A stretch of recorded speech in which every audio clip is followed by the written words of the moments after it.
Yo. Soft words and harsh truths. You got issues, I got issues, we all do. So free yourself, a safe space for your concerns. We got things to learn, habits to unlearn. Always deconstructing and reconstructing. Can you see the beauty that's in destruction?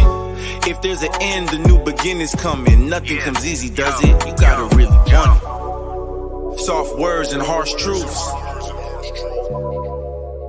You got issues, I got issues, we all do. Welcome to Unhinged While Anchored. I am your host, Goddess, and today we are going to be talking about living a life of disappointment and disillusionment.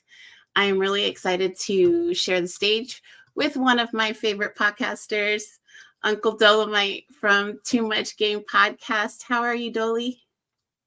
I'm good. How you doing? I'm doing well. It's nice to see you again.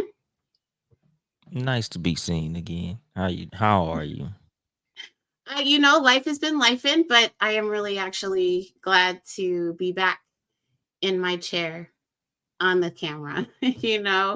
It's nice to have a real distraction. I feel it. This is a lot So, of art therapy. absolutely. For those of you who don't know, Uncle Dolomite is the host of Too Much Game Podcast.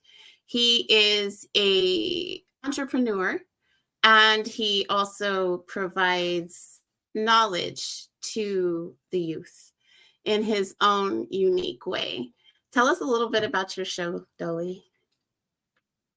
Um, it's just a whole lot of cussing. Most of it is I try to give practical wisdom based on things that happen in the world on a timeline. Sometimes things that happen to me personally, but for the most part, I just try to pull some level of wisdom or some type of lesson out of anything that happens that I could relate to somebody and help them navigate different situations in better ways. It's kind of like a mental health driven show where I keep people from going crazy and doing crazy shit. I can understand that. Now, you already know that I'm a fan of yours, and the reason being is I like the way you bring street to reality. Because a lot of us don't think in that type of way, where you have to be calculated. And one thing I like about you is you're looking back as well. So any success that you find that you can get your footing into, you are helping everybody else. What kind of got you into that? Because a lot of your shows, you do talk about purchasing property, um, setting up a type of legacy. What led you that way? Um, like a lot of what I consumed in media growing up, I feel like was detrimental to what I've seen in life. Like a lot of like what we hear in music and what we hear from like typical street dudes that are in forms of media is like trying to glorify the street aspect of life in impoverished areas in the inner city. Like I don't want to be another voice making it seem like the streets is cool. Like it's cool to be some type of criminal.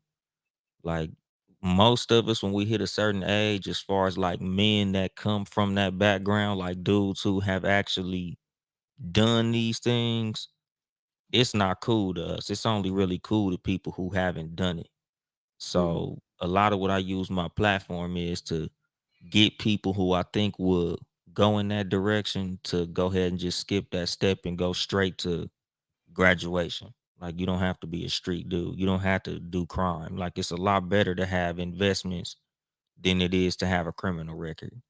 It's a lot better to have a good job or a career or a healthy, stable family than any of this shit that they push in music.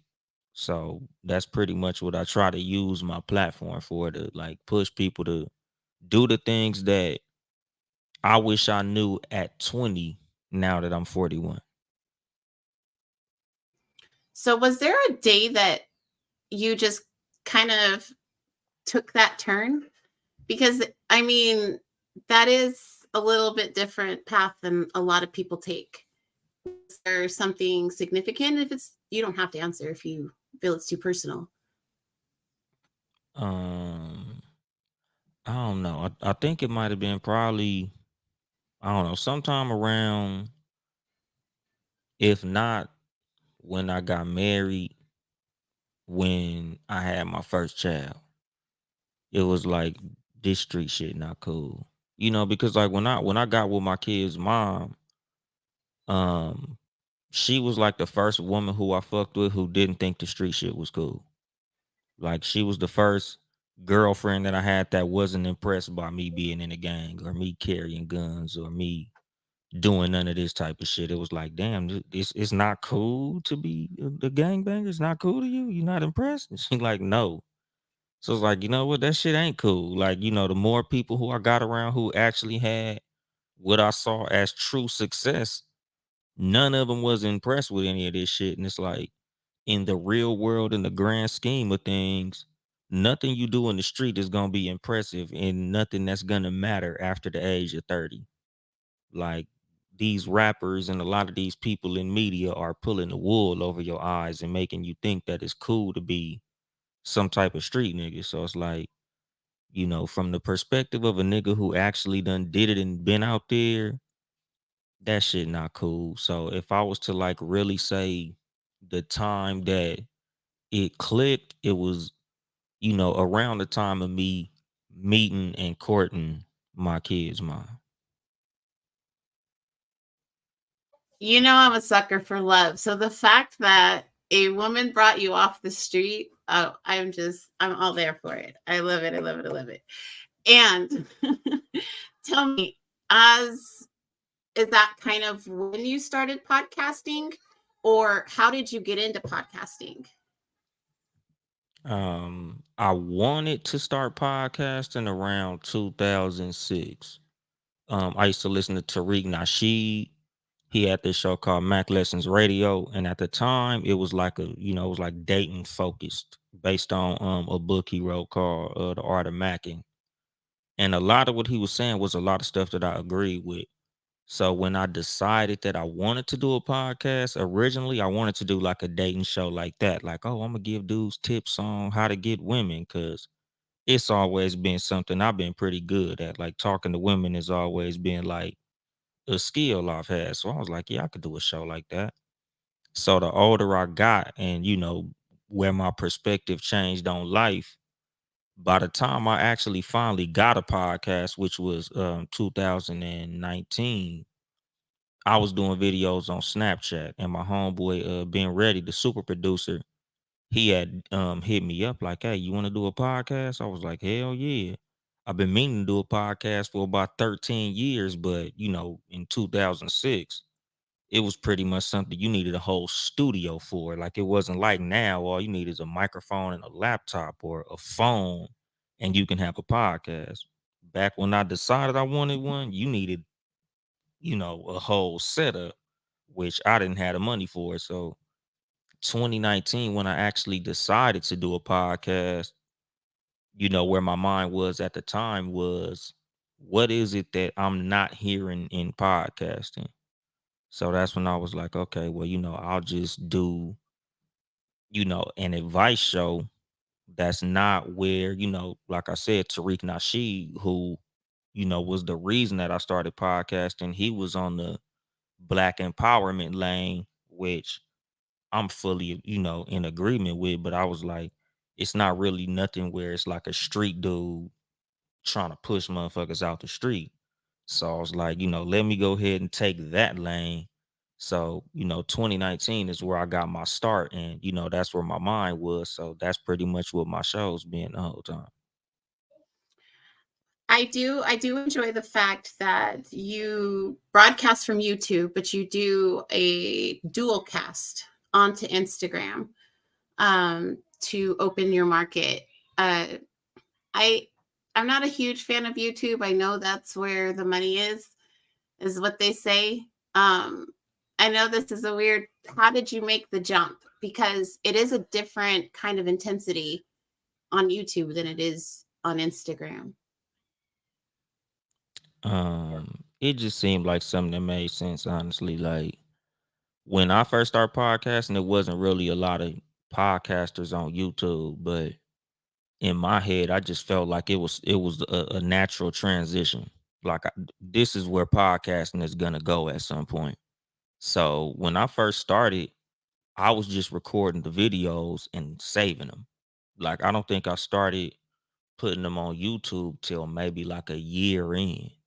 And I just backloaded all of them. Like one day I just decided to upload every single episode onto my YouTube pages just so I could have them on there. But like I'm really on YouTube just because I knew that's where podcasting was going. So it's just one extra place for people to hear the show, because I know there's people who enjoy YouTube more than they do, Spotify or Apple or any of that. Like I got a lot of people that's like, oh man, I watch a show on YouTube, or I found your show on YouTube. Like it's so many people that watch YouTube and don't even use their TV for nothing but YouTube. So, I just an extra avenue for people to listen to the show.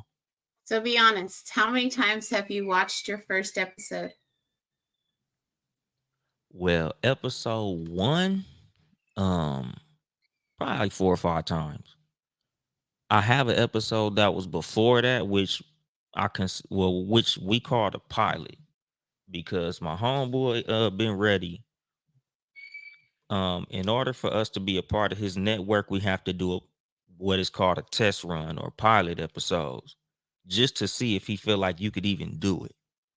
Like don't waste my time. So here's your shot. Do an episode. If it's good, you cool. If it sucks, go on about your way. So my pilot episode, I don't think it's on YouTube, but I think it's in my RSS feed. That shit is horrible. So it's like I can't even listen to. I can't even get all the way through it. I'm like, ugh, what the fuck? But my first episode, yeah, probably about 4 or 5 times. Like every now and then I go back and listen to it, like to see where I was and to see where I'm at now. But that pilot, which is technically my real first episode, I can't even get all the way through it. It's trash. I I did my seasons a little choppy. So my seasons 1 and 2 are very small. I think season 1 I sat with like everybody, um, pretty much. And then season 2 I sat with Styles, and then I was like, I'm out. I'm gonna take a break. I had succeeded. He was my milestone. Um, however, it's a totally different studio this time. But Yeah, shout out to as Styles. you have gotten into purchasing property, or looking into purchasing property, do you think that that is part of a American dream that feeds into the disappointment and disillusionment that we're seeing currently unfolding, not necessarily in the Black community, but in the general population? Um, I think the push for entrepreneurship in general is a part of it, because a lot of us are realizing that inflation is growing a lot faster than wages are. And Hmm. it's seeming like as if it's like for you to stay an employee a lot of times, especially if you're not in like a highly skilled trade or something of that nature, it's like you're gonna become a member of the permanent lower class. Right. So it's kind of like you gonna have to figure something out, because it's getting to the point where there's gonna be no middle class. It's either gonna be rich or poor. So you either choose to be rich or you're choosing to be poor. So what got me into, looking to invest in property was literally like, even though I make really good money, this might not be enough later on. Like $100,000 ain't what it used to be. Like Right. to say that you're a six-figure earner, 10 or 20 years ago was like something to say, oh man, you made 6 figures. That's a lot of money. Where nowadays, shit, you can make six figures and not even own your home. Right. So it's like now I have to make a move that I think is gonna put me into a different financial area where I'm not gonna have to worry about the rents keep going up. You know, the prices of homes keep going up, the prices of everything keep going up. And my wage is only going at this pace, but inflation is going way faster. So the reason I'm looking at property is because it's like the higher the rents go, the higher my income goes. You know, like I much rather be a part of the ruling class than the ruled class. So that's why I'm looking into that, because in the failure of society, I'd rather be collecting rent than trying to figure out how to pay some rent. I can definitely relate to that comment. You know, I just, do you think that it's going to become more prominent for people to go the entrepreneur route? Um, as far as starting their own businesses, I know like you have merchandise for your podcast that's available on a website. Um, do you feel like that's where we're all headed, where we're going to kind of take some of that power away from corporate? Yeah, I feel like we're not gonna have a choice. Like I honestly feel like it's getting to a point where we're not gonna be able to afford to have what a lot of people consider to be a nice life unless you have something going on outside of work. Because a lot of jobs that when me and you were little were considered good jobs aren't good jobs anymore. Right. Like where you can literally just have a pretty cool job. Like you can drive a forklift in the 80s and 90s and buy a home.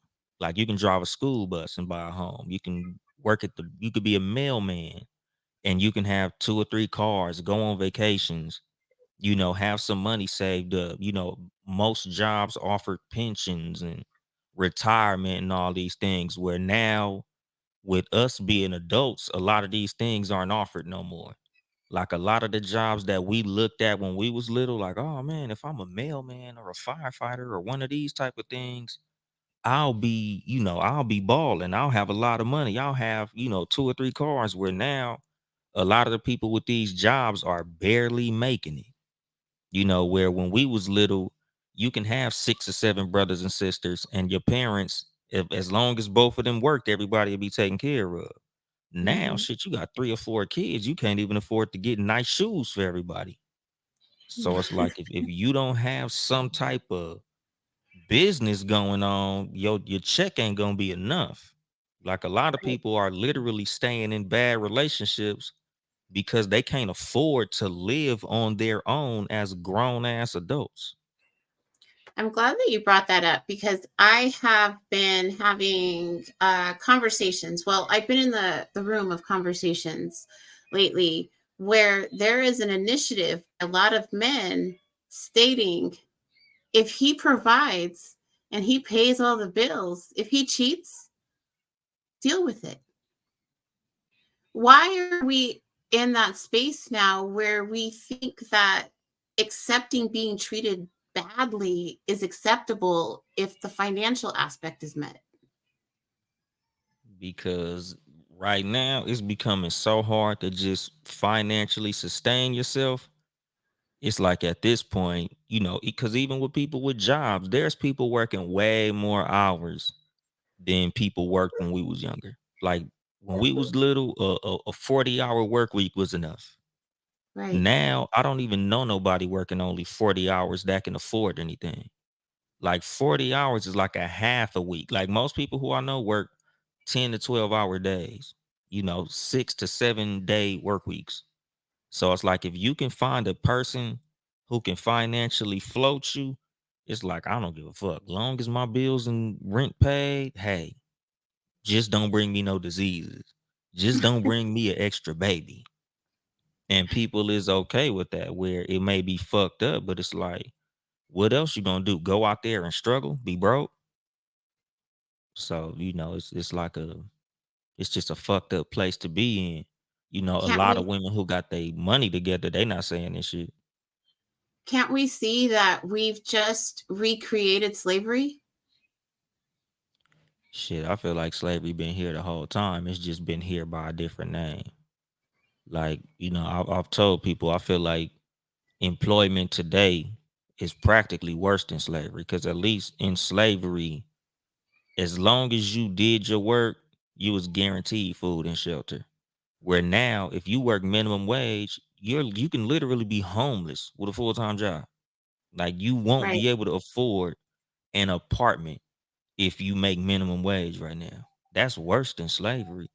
Like, yeah, you might have got your ass whooped back in the slavery days, but shit, at least you knew where you was gonna sleep and what you was gonna eat. Now, shit, if you don't make a certain level of income, especially if you live in like a big city, your ass will be getting off work to sleep in your fucking car.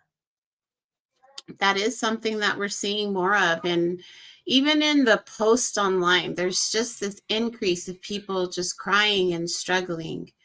You know, families that have tried to survive off of food. You know, it's like $300 to feed a family of five almost weekly, sometimes in some houses.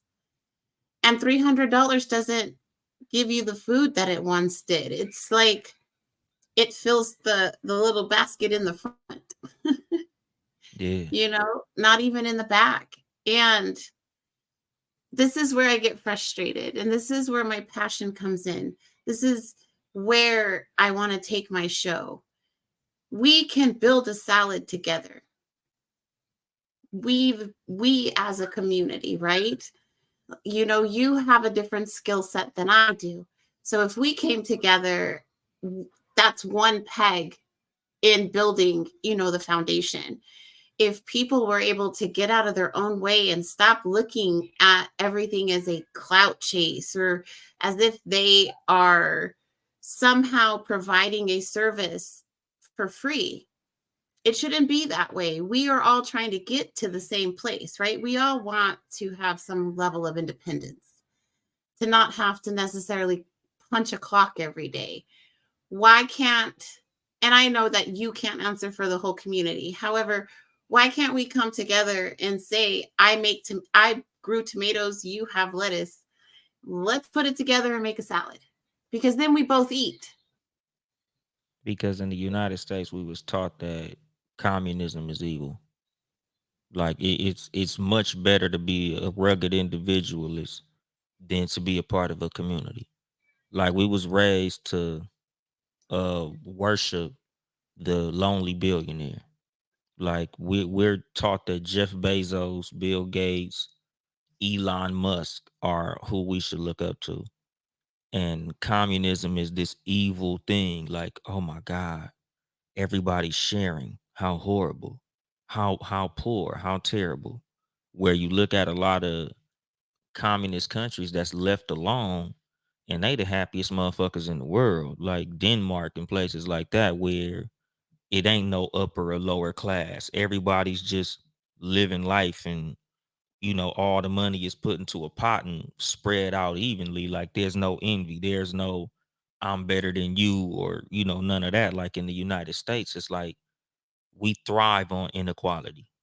Like, there's people who literally feel like, if I got $6 and you got $5, I'm better than you, so I'm happy with that. So even though there's a possibility of, if we all get together, we could all have $100, I'd rather have six and make sure everybody surrounding me has five. I'm cool with that. Like, I'm cool with having 2 cents over lunch money, because at least I'm better than y'all.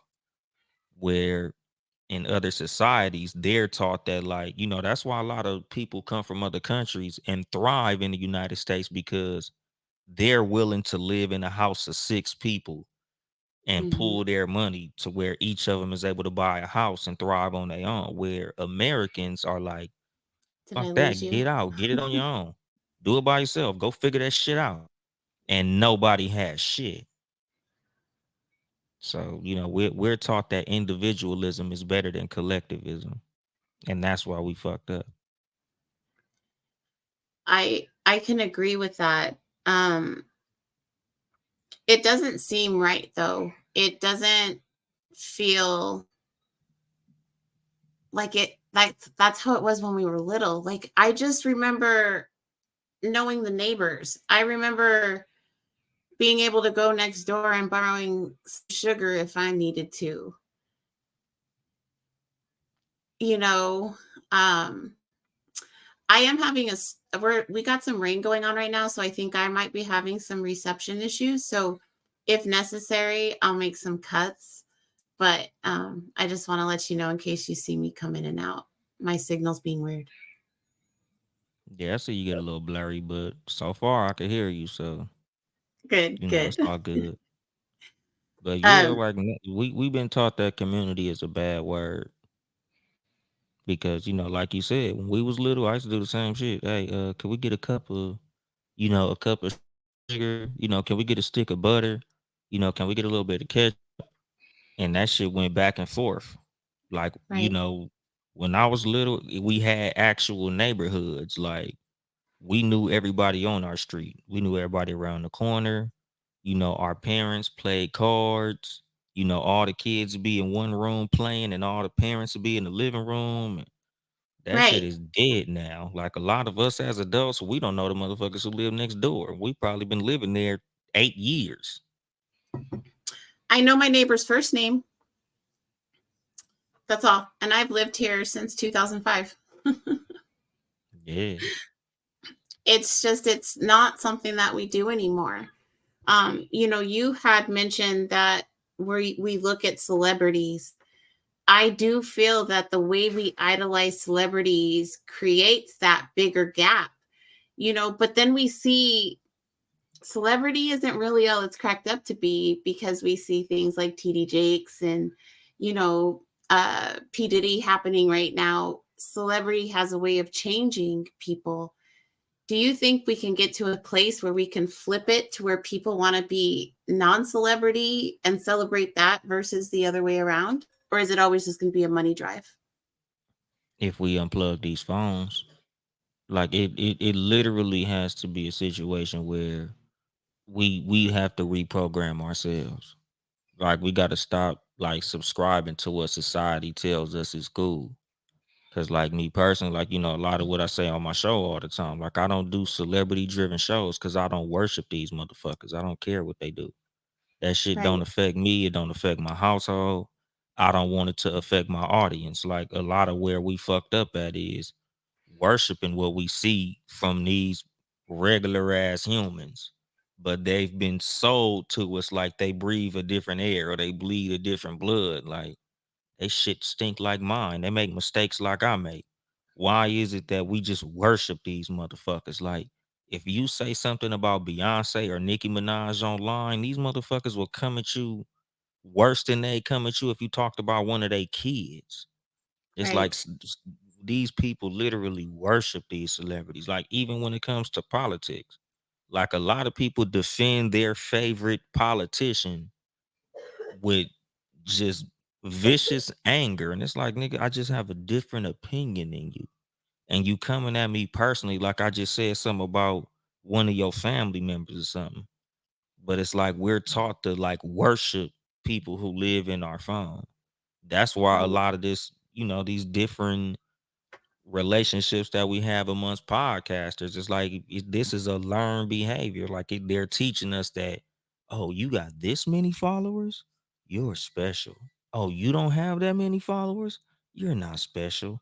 You're not good. You only have this many. Like, I don't want to follow you. You don't got no, what the kids call motion. Oh, you don't right, have no motion. You don't have no clout. I ain't fucking with you. And it's like, society taught us that that's what we should value, like have followers. So even though you got a good relationship, you got good kids and a happy life, you ain't got no followers, so you a fucking loser.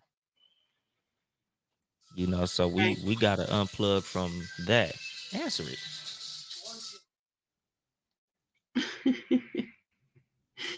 It's not going to happen though. We are really connected, like you said, and we are so connected that we will donate to a celebrity who has millions of dollars and make fun of somebody who lives next door who is asking for help. Yeah. People will tell a celebrity happy birthday every year, post them, play their music all day, but won't tell their best friend happy birthday in person. I don't understand that. I watched a person really get destroyed because, they were doing some stuff behind the scenes. However, when a person is in need and they have to ask for help, we can't do that anymore. We can't ask for help anymore because if we do, it's a weapon against us, or we run the risk of it being seen as a scam because so many people take advantage of it. It's like we don't have a way for winning anymore. Hmm. And like again, it's because if you're not a celebrity, you don't count. If you're not a celebrity, you're not worth helping. You're not worth looking out for. Like we'd rather help who we see looks Right. like they got something than give to somebody who we see with nothing. And that's crazy. Like you'll see a homeless person sitting on the side of the corner, like, can I get $1? And it's like, hell no, go get a job. But then you'll see a celebrity like, I need $5,000 from everybody. There's this random charity that I just pulled out of my ass. And motherfuckers will send $500 to them motherfuckers and they don't need nothing. Right. People have literal family members who they see with a GoFundMe and they like, oh, here go Uncle Charlie begging again. Fuck Uncle Charlie. But oh man, Beyonce said, these tickets are $2,000 to sit in the nosebleeds. I got to make this happen. I got to go support Beyonce. Right. Though, it's the way of the times, right? We can't trust anybody anymore. Everybody's got ulterior motive now. You know, I saw people begging on TikTok because they needed to go get their $20 fix, and they use their kids. And it's just disheartening. It's like we're losing every day because people are becoming more selfish by the hour. I don't know how it's going to change, but I do feel it has to do with that American dream. I really think that we need to dismantle that stuff. We need to burn it at the stake. We need to do whatever we need to do, and we need to stop selling that as a pipe dream. We don't want the Hmm. American dream. We just want a dream. What is your dream? Yeah, and like honestly, like that's what I kind of try to push, like with my platform. I like find what makes you happy and chase that. Like, don't let everybody else tell you what success is. Like, if you feel like you successful, you successful. If you feel you beautiful, you beautiful. If your girlfriend look good to you, she look good. Like, don't let society be like, oh, she's fat or she's too tall or she's dark skinned or she got this or she got that. Sh- I like it. So that's what happiness is for me. Right, If I feel like $1,000 a week is enough, or I feel like $500 a week is enough, if eating noodles every day is cool for me, then that's cool for me. Like, I don't believe in allowing the opinions of other people to sway what I do or how I move. Like nowadays, a lot of people are too into how will this look on social media? How will people perceive this? Oh, I don't want to lose my followers or I don't want to get canceled. If I have this opinion, people aren't going to like me or they're not going to like my show or they're not going to follow me on social media. So let me go buy some shit I can't afford so I can look like I got motion or look like I got clout. Like, it's too many people trying to be liked. That's why a lot of people don't want to work with other people.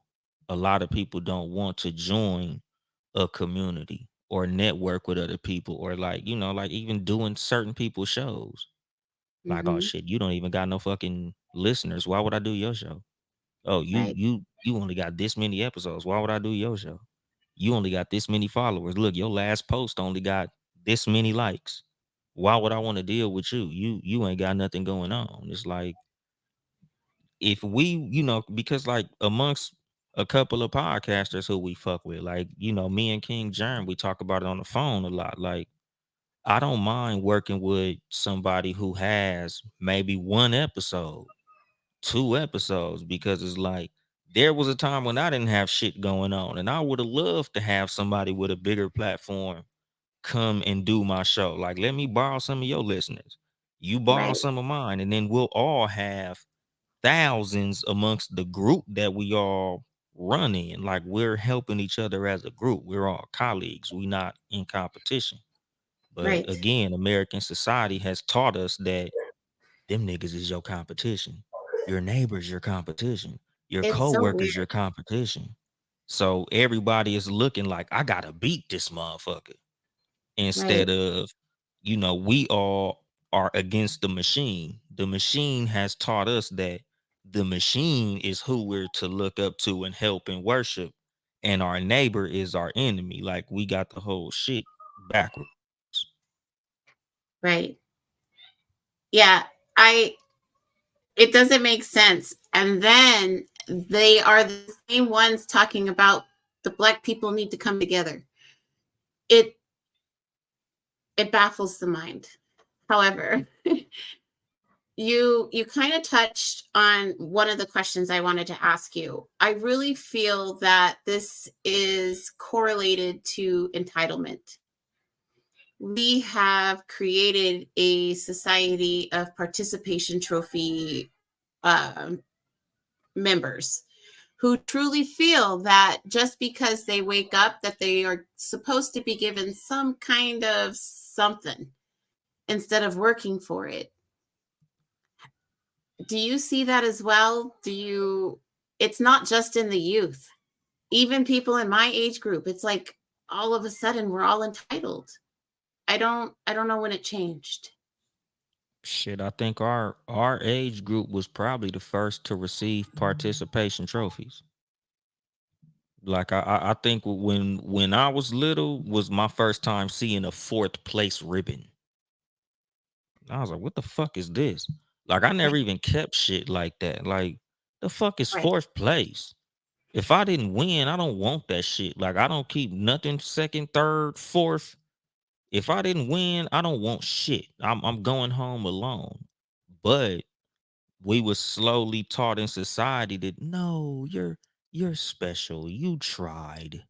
That's cool. As long as you got in there and you did your best. And it's like, no, motherfucker, you lost. Like, we're taught that bullying is a terrible thing. Everything that's gonna make you tough and build character is a bad thing. And it's like, yeah, I don't believe in bullying or being, malicious or mean. But the reason that a whole lot of people nowadays, I feel, have so many mental health problems is because the things that used to build character in us growing up, we lost that. Like, we were taught to, stop talking bad about people. Everybody's a special little snowflake. So now we feel like, but I'm a snowflake. You can't call me ugly. I'm special. My mom told me I was special. I got this trophy from getting 17th place in the fucking tournament. So it's like, now whenever you get that harsh dose of reality, that shit shakes your whole fucking spirit. Cause it's like, I'm not perfect like my mom told me. I'm not a winner like they told me with my 18th place trophy. I'm not good. Oh my God, I'm depressed. I have anxiety. Wow, now that I'm an adult in society, I can't handle the fact that I'm not as special as they told me I was when I was in 17th place. What's going on? So it's like, a lot of us can't handle the harsh realities of life because we was raised to be taught that as long as you get out there and try, you should get something. And that Me Too mentality really gets on my nerves. Not the movement. Let's make sure we have that clarification. Just that space where people think If you were given a hot dog when we went to the store, I should get a hot dog too because I was there. That's not a reality. That doesn't make any sense to me. And I've even stopped doing that with the kids because I recognize that I was creating this entitlement that every time I went to the store, I would grab them a bag of chips. And so it became an expectation. And I'll be damned. That- That's not reality. And a lot of people, they don't teach their kids reality. They teach their kids like, because it's something that a lot of people's like, oh, I'm gonna give my kids everything that I never had. But a lot of people not teaching their kids a lot of the shit that they was never taught. Like, instead of passing your kids something that you didn't know, you'd rather just spoil them to death. Yeah, I am of the mindset F them kids, and and it's only because I'm not going to be here forever. I want them to be able to live outside of me, and so I say that lightheartedly. However, I really do want my girls to be independent. I want them to be able to do what I can't do because there ain't no way I'm changing a tire. You know, however, I want them to be able to. I have a true dependency on others when it comes to stuff like that. I don't want that for them. However, I Hmm. see that people as little as 3 and 4 have cell phones. They're coming out of the womb now and, with their own chauffeurs. I don't, it's a Yeah, Jetsons mentality we have right now.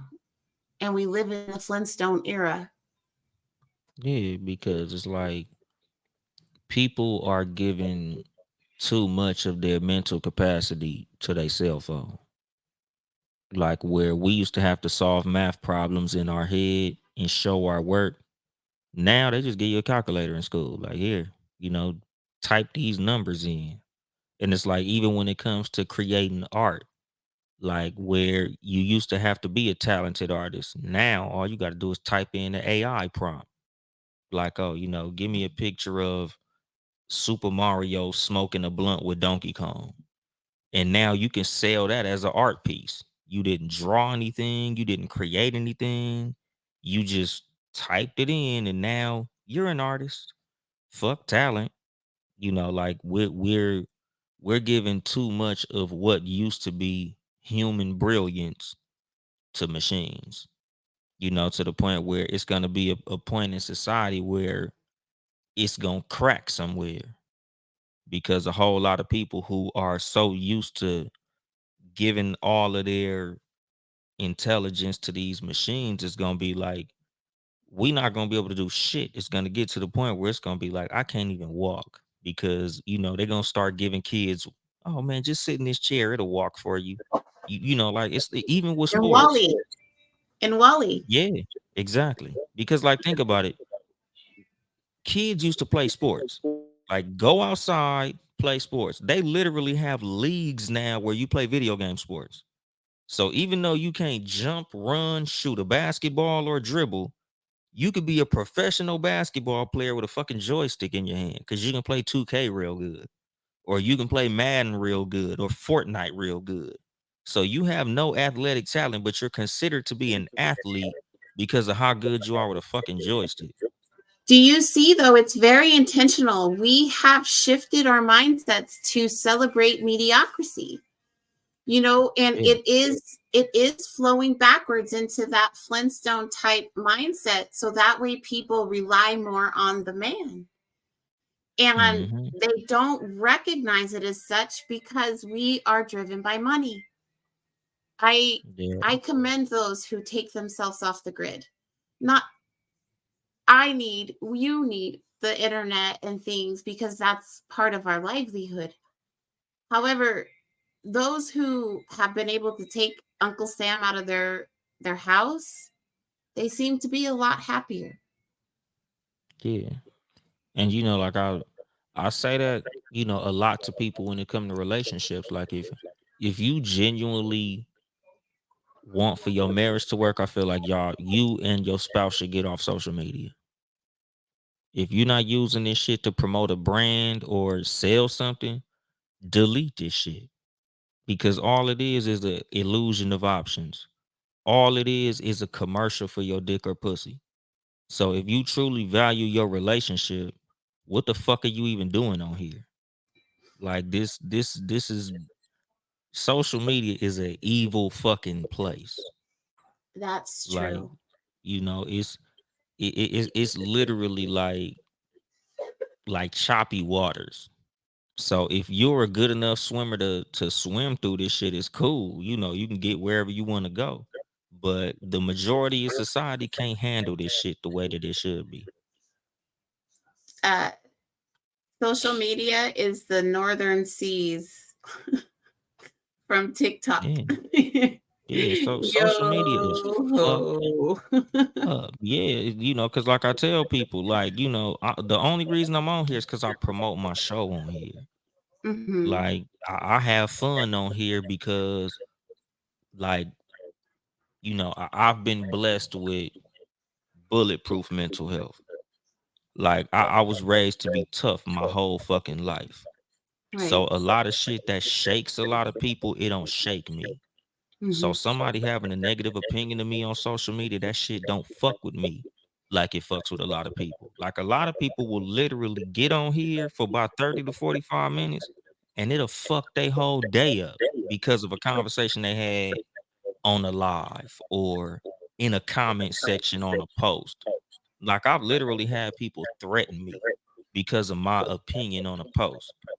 And I'm literally laughing at them like, dog, I live in your phone. Why are you caps locking me? Why are you cussing at me? Why are you telling me, pull up, nigga? I'll whoop your ass.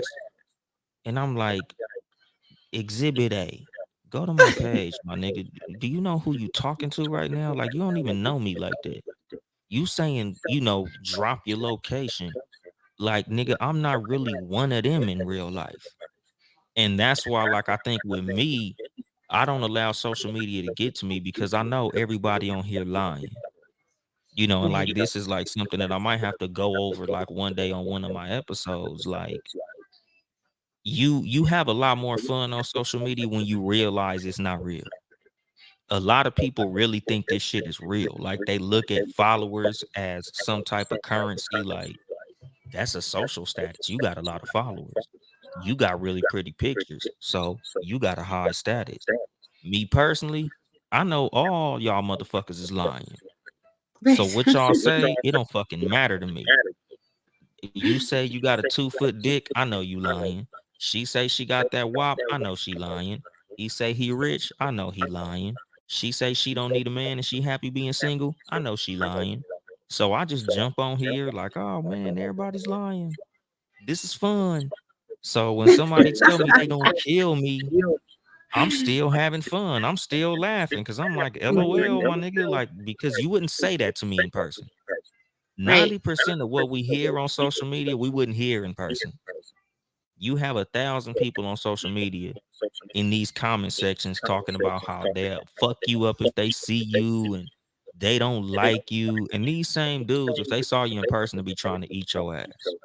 Right. Like, But because of social Dolly, media, my guy, what's going on?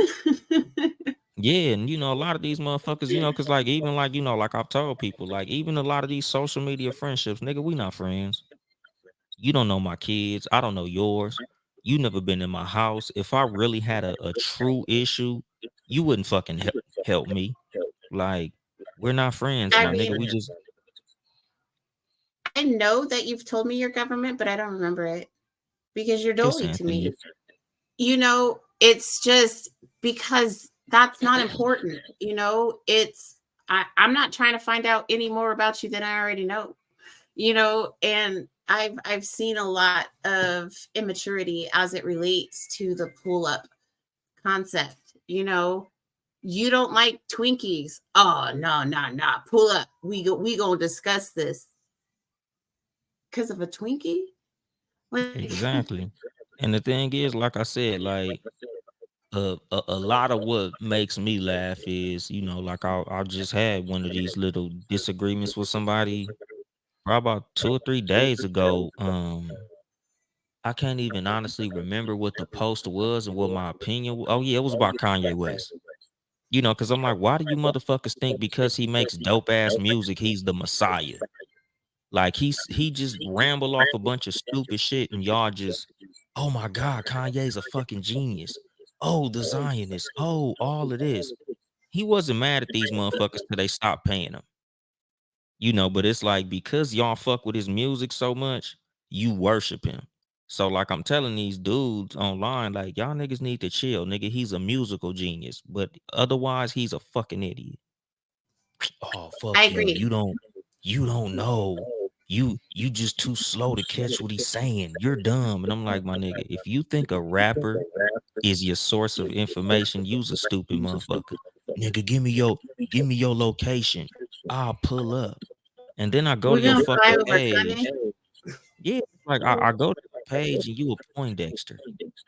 Oh, Like, dude, you wouldn't want to run into me in the dark alley.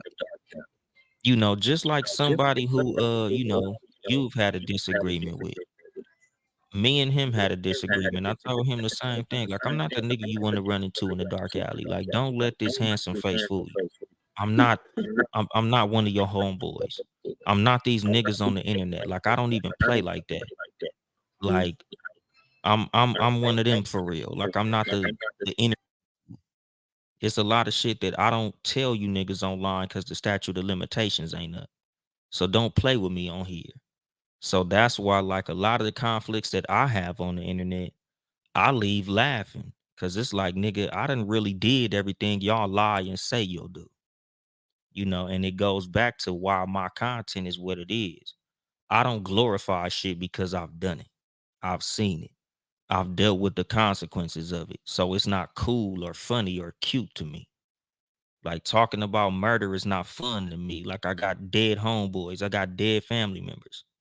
So it's not cute or funny when you talk about sliding on ops and smoking this person and oh yeah, nigga, I keep it on me because I do this and I'll shoot you and I'll do that. And it's like, nigga, that shit real to certain people. That's not cool or cute to niggas who've actually lived that. Prison ain't cool or cute to niggas who've actually been there. Like when you gotta go on a visit and they make you bend over and spread your fucking cheeks just so you can see your family. That shit not cool or cute. It's only fun on the internet, but it's not fun when you actually gotta go through it in real life. my daughter is behind me right now, so I apologize. Oh shit. Um, You saw my son just ran past too. if you could give one piece of advice to somebody that is starting out on an entrepreneurship, what would you give him? Um honestly, do as much research as you can before you start spending money. Like, don't get analysis paralysis where you're literally missing out on opportunities because you're so busy doing research, but just try to make as many informed decisions as you can and try to network with people who have success in what you're trying to do. Now you said that you found Been Ready. And so you do have kind of a sponsor. Um, how do people find those? Asking for myself too, because that's something that I'm interested in, but it's not an easy pursuit. Yeah. And it's just like what I said, like it's networking and talking to people. Like, we talk to you, we talk to each other. So it's kind of like, just get into a pool of people who have information. Like, okay, where'd you meet that person? How did you meet that person? How did you get this relationship? How did you get this guest? How did you be a part of that network? Who do I got to talk to? It's the same as, like I said, with the sense of community. Like a lot of people got their job through a friend or through a family member or through a friend of a friend. So, just like with entrepreneurship or anything, it's just a whole lot of networking. I know been ready through his cousin who was my coworker who introduced me to my wife. So being ready, it wasn't like a podcast thing. It was literally like blind fucking luck, honestly. He had a podcast network. I was talking my shit. He invited me to start a podcast. So as far as finding somebody like that, you don't really need them because it ain't like being ready pays me money. All Right. he does is distribute my show to all these platforms. That's like what he does for me. But if you looking for somebody like that, it just is kind of like a conversation. Like, I could Now, introduce you to him. I have tried to, I did reach out to somebody and I was like, hey, here's what I have. I can show you where I've had great engagement. My numbers are going up. And then I stopped doing my videos. I can show you where if I don't do it, the numbers will go down. So I have this. I was like, hey, take a chance on me. Instead of telling me no, they just stopped talking to me. There's a lot of cowardice in the world. People are Yeah. so afraid of saying no now. It's, how do you do business that way? You just got to knock on a lot of doors, because that's pretty much like something that I push a lot about entrepreneurship. There's no entrepreneurship there's no entrepreneur that fail or that has no stories of failure. That's never heard no. That's never fucked up or got a door slammed in their face or got told your music is trash or your product is terrible. So it's kind of like you just gonna have to get used to the word no until you get a yes. I am good with no. I would like for the no to come. That's how business is conducted. We don't just turn tail and run because we're afraid somebody's going to be mad at us. That's just not good business. But I Yeah. digress. I But digress. nowadays, a lot of entrepreneurs aren't really entrepreneurs because, like I said, it's so many people now that have been sold the idea of entrepreneurship. It's a lot of people just jumping into it because they feel like it's a sexy thing. It's Same not. with podcasting. It's a lot of motherfuckers right now doing a podcast just because everybody else is doing one. Mhm. So it's not that you have a mission. It's not that you have talent. It's not that you feel like this is something that you passionate about, but you see that your favorite celebrity got one and your homeboy got one. And these niggas on social media got one. So there's literally niggas like, I want to do a podcast. Oh, what you want to do it about? I don't know. I just want to have a fucking podcast. So why the fuck do you want to have one if you don't know what you want to name it? You don't know what you want it to be about. You don't have a fucking mission statement, a bio. You just want to fucking have one because you know that's like the cool thing to do. Like being a rapper in the early 2000s. Like, I want to be a rapper. Why? Because rappers got money. Because rappers look cool. Because rappers fuck all the bitches. So even though you don't have no skill, no talent, nothing about you that says rapper, it's been sold to you that Jay-Z is the coolest nigga in the world. So you want to be a fucking rapper. Same with podcasting, same with entrepreneurship. Oh, why do you want to do real estate? I don't know, because it's money. Yeah. So And then it's a wonders why the dreams never work out. yeah, exactly. Because people aren't doing things for the mission; they're doing it for the money. The reason hip hop is declining is because they're not in it for the talent; they're in it for the money. It's no longer the art form; it's the business. So you look at a Sexy Red who has no real lyrical skill or ability, but it's like shit. She got a cold gimmick. She making money, so I want to be like that. When we Right. was little, it was about who's the dopest rapper, who's the most talented rapper. Now, if you rich, you can literally get on there. "Lubba, lubba, lubba, lubba, lubba, lubba." Oh, what the fuck is this song about? I don't know, but shit, it's selling. It's all Right. over It's a the bop. radio. It's a bop. It's in the club. Yeah, exactly. So it's like it's no longer about who's the most talented. It's about, oh, y'all just hating. So even Mhm. though I don't know what the song is about and it's honestly terrible and this dude is a horrible rapper, look at his chain. Look at his car. look at all the bitches in the video. He gotta be the best because look at all the sales. And it's Right. like now, if you even have a negative opinion on somebody who's successful with no talent, you just a fucking hater. Right. So like we're taught to worship mediocrity. Like, ooh, look at Sexy Red. She booming. So Right. even though there's 1,000 females that can wrap circles around her ass, if you bring their name up, you a fucking hater. Yeah. That's something that I will never understand, but it's not for me to understand. But you know what time it is, Dolly? Your favorite time. The goddess seat. My favorite part of the show where I get to make a black man blush. I'm just kidding. However, as you know, I completely adore you, and I really do applaud what you're doing.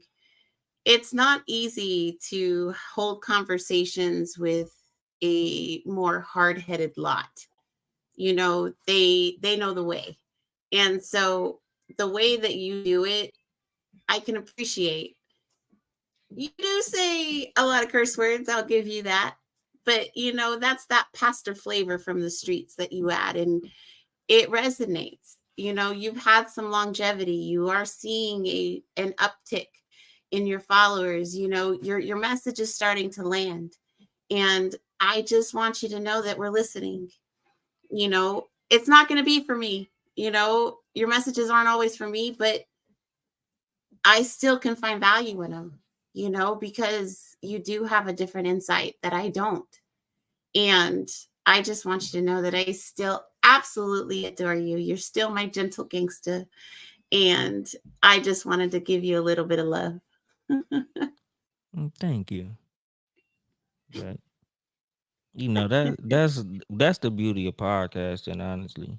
Like everything is not for everybody, but there's somebody for everybody. Absolutely. Like so even though, there's gonna be some people that's gonna be like, nah, too much profanity.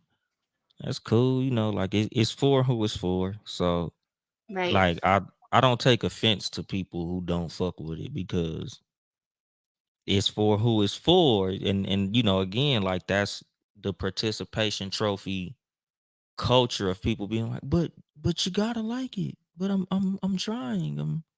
I'm podcasting. I'm putting out shows. Why aren't you liking it? Why aren't you sharing it? And it's like, because it's not for them.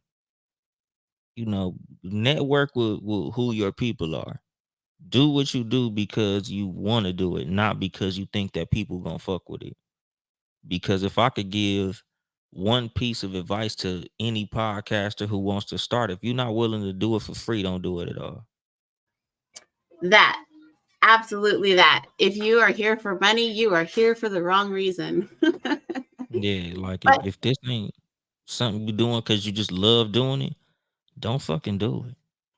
right. Because you might go 5 years without making no money. You might Right. go a fucking decade without making no money. Like you might do 30 or 40 shows and you might have 4 people listening to the motherfuckers. So if you're doing it because you think you're gonna get a big ass following and a bunch of people tuning in and listening and a bunch of fucking callers and commenters and fucking fan mail, just quit before you start. Don't even waste your money. Right. I agree with you. Do not waste your money. But Dolly, can you tell us where to find you? Uncle Dolemite or Too Much Game Podcast on Instagram. Uncle Dolemite on X, TikTok. Uncle Dolemite or Too Much Game Podcast on YouTube. Too Much Game, TOO Much Game. You can Google me. I'm Googleable. He's Googleable. That's not even a word. I just want to thank you, Dolly, for joining me. This is your second trip to my stage. Hopefully, it's not the last. We have definitely started to draft a really unique friendship within the podcast community, and I appreciate you. Join me next week when I talk saint or sinner? Who's the host? You'll have to wait and see. For everybody else, thank you so much for waking up today. I love you. And be nice. It's easy. Soft words and harsh truths. You got issues, I got issues, we all do.